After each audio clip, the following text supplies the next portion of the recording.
Be ready with your notebook. आप लोगों को ये 11 क्वेश्चंस सॉल्व करने हैं, साथ साथ मैं भी सॉल्व करते रहूँगा।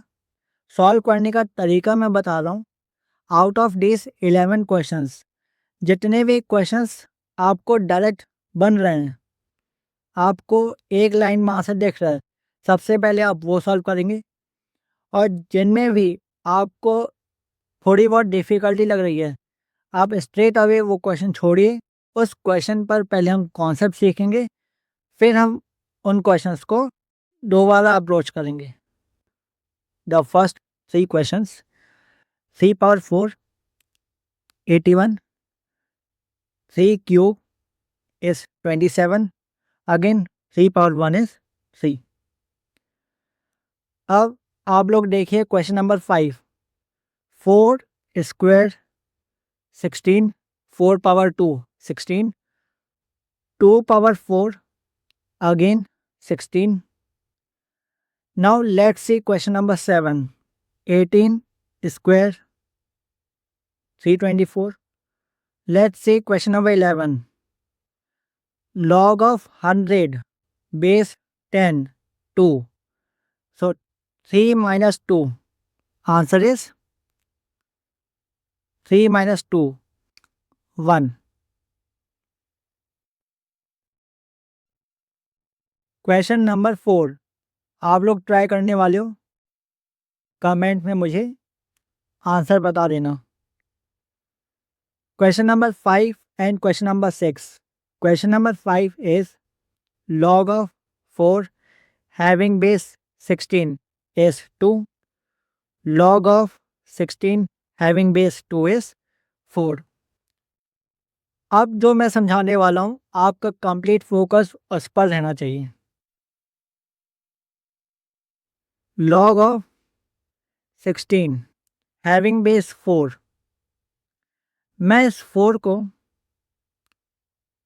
2 स्क्वायर लिख रहा हूँ।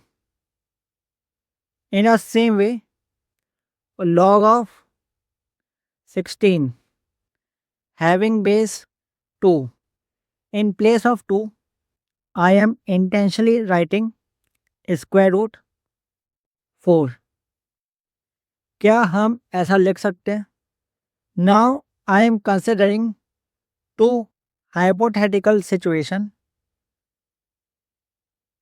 Situation 1, let's say मुझे log of 16 base 4 is equal to 2, ये मुझे पता है, but I don't know what is log of 16 base 2।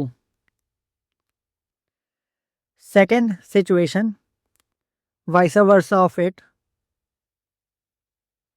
मुझे log of 16 base 2 इसका मुझे आंसर पता है 4, but I don't know what will be value of log of 16 having base 4।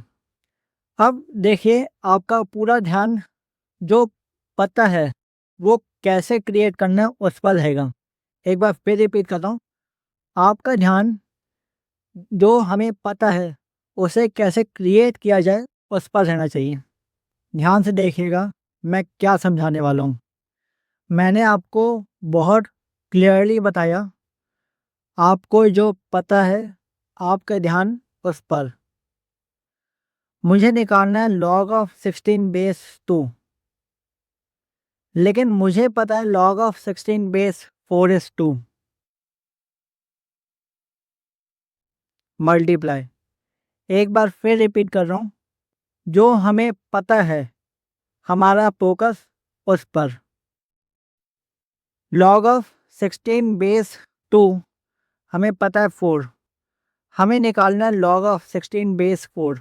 सबसे पहले आप लिख लो log of 16 बेस 2 4 मल्टीप्लाई। एक बार फिर रिपीट करता हूँ, जो हमें पता है हमारा कंप्लीट फोकस उस पर। हमें log of 64 बेस 8 2 पता है और हमें निकालना है log of 64 बेस 2। पहले जो आपको पता है उस पर कंप्लीट ध्यान। लॉग ऑफ 64 बेस 8 हमें 2 पता है, multiply. In a same way situation 2 में देखिए, लॉग ऑफ 64 बेस 2 6 पता है। लेट्स से आपको लॉग ऑफ 64 बेस 8 निकालना है। हमें जो पता है हमारा ध्यान उस पर। मुझे तो लॉग ऑफ 64 बेस 2 पता है 6, मल्टीप्लाई। डन। अब बहुत ध्यान से समझना मैं यहाँ पर क्या करने वाला हूँ। मुझे बेस 2 में पावर 2 मल्टीप्लाई करना पड़ेगा in order to get a desired result. Yes और नो? जो डिजायर्ड पावर है वही पावर ऑफ मल्टीप्लाई कर दो। Answer is 4। एक और बार मुझे इस 4 में पावर हाफ करना पड़ेगा in order to get a desired result. जो डिजायर्ड पावर होगा वही पावर आप मल्टीप्लाई कर दो। वन मोर टाइम, इस बेस 2 में in order to get base 8 I have to apply power cube. जो पावर आपको अप्लाई करना पड़ेगा वही पावर ऑफ मल्टीप्लाई कर दो। Answer is 6। इतना ही लॉजिक है और कुछ नहीं है। देखो यहाँ पर 8 में मुझे 1/3 अप्लाई करना पड़ेगा in order to get base 2। जो पावर हमें अप्लाई करनी पड़ेगी वही पावर हम मल्टीप्लाई करेंगे। Multiply 1/3, answer is 2। अब देखिए जैसे मैं आपको बता रहा हूँ, आप ये देखिए क्वेश्चन नंबर 8। क्वेश्चन नंबर 8 में आपसे बोला जाता है log of 324 base 3 square root 2। हमें नहीं पता होगा कुछ 3 स्क्वायर रूट 2, लेकिन हमें लॉग ऑफ 324 बेस 18 पता है विच इज 2। और आप ध्यान दीजिए 3 स्क्वायर रूट 2 में मुझे पावर 2 अप्लाई करनी पड़ेगी इन ऑर्डर टू गेट 18। पहले जो आपको पता है वो आप लिख लो। Log of 324 base 18 is 2। आपको जो पावर अप्लाई करना पड़ेगा आप वही पावर मल्टीप्लाई कर दो, you will get your answer. मुझे यहाँ पावर 2 अप्लाई करना पड़ेगा, so again I am multiplying it by 2। My answer will be 4।